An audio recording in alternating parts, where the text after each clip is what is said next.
হৃদয় ব্যথিত কৰা এটা দৃশ্য আজি দহা কাজৰ সময় আছিল। তেখেতে ৰাজপথত অৱস্থান কৰিছে, ঘৰত সোমাব পৰা ব্যৱস্থা হোৱা নাই আৰু দুটা এমাদিমা ল'ৰা ছোৱালী আছে তেওঁলোকৰ আৰু এই সন্তানকেইটাৰে সৈতে মানুহগৰাকী যি পৰিৱেশৰ মাজত থাকিব লগা হৈছে, এই প্ৰলয়ংকৰী বানপানীয়ে আচলতে মানুহক কিটো পৰ্যায়লৈকে লৈ গৈছে সেই তাৰ জীয়া উপলব্ধিটো আমি পুনৰবাৰ কেন্দ্ৰ চৰকাৰৰ মাননীয় প্ৰধানমন্ত্ৰী ডাঙৰীয়া, মাননীয় গৃহমন্ত্ৰী ডাঙৰীয়াক আহি এই জীয়া উপলব্ধিবোৰ লৈ যাবৰ কাৰণে আহ্বান জনাইছো। কোনোবা প্ৰতিনিধি দল পঠাই তেওঁলোকে যদি ভাবি থাকে যে সকলো কাম কাজ তেওঁলোকে কৰি ল'ব, তেনেকে নহ'ব। অষ্টলক্ষ্মীৰ কথা কয়, এ ফৰ আছাম বুলি কথা কয় প্ৰধানমন্ত্ৰী ডাঙৰীয়াই, কিন্তু এই বিপদৰ সময়ত তেওঁলোকৰ আহিবলৈ সময় নাই। আৰু বিজেপি দলটোৱে সঘনে কৈ থকা এটা কথা যে আটাইতকৈ বেছিকৈ উত্তৰ পূৰ্বাঞ্চল আৰু অসম ভ্ৰমণ কৰা প্ৰধানমন্ত্ৰী নৰেন্দ্ৰ মোদী ডাঙৰীয়া, কিন্তু বিপদৰ সময়ত নৰেন্দ্ৰ মোদী ডাঙৰীয়া নাহে।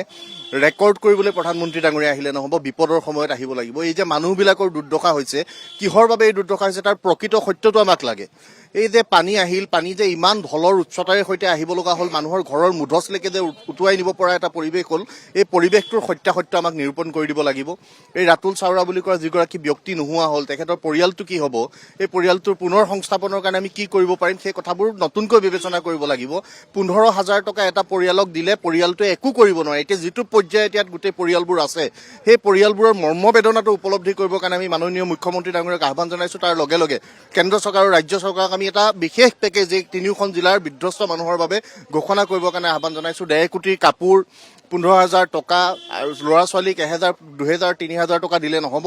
এটা স্পেচিয়েল পেকেজ আৰু প্ৰত্যেকটো পৰিয়ালে পৰ্যাপ্ত পৰিমাণে ন্যূনতম যিখিনি সা সুবিধাৰ সৈতে পৰিয়ালটো পুনৰ আৰম্ভ কৰিব পাৰে সেই ব্যৱস্থাটো কৰিবৰ কাৰণে দাবী উত্থাপন কৰিছো।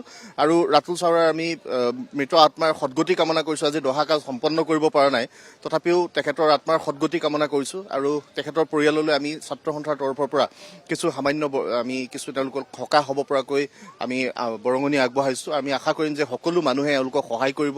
দুটা কণ কণ শিশু আছে, সেই শিশু দুটিৰ ভৱিষ্যতৰ কথা আছে। সেই সকলোবোৰ কথা আমি সকলোৱে মিলি মানুহে মানুহৰ বাবে থিয় দি যাতে আগবাঢ়ি যাব পাৰক, সেই পৰিৱেশটো আমি সকলোৱে মিলি সৃষ্টি কৰিবৰ কাৰণে আহ্বান জনাইছো।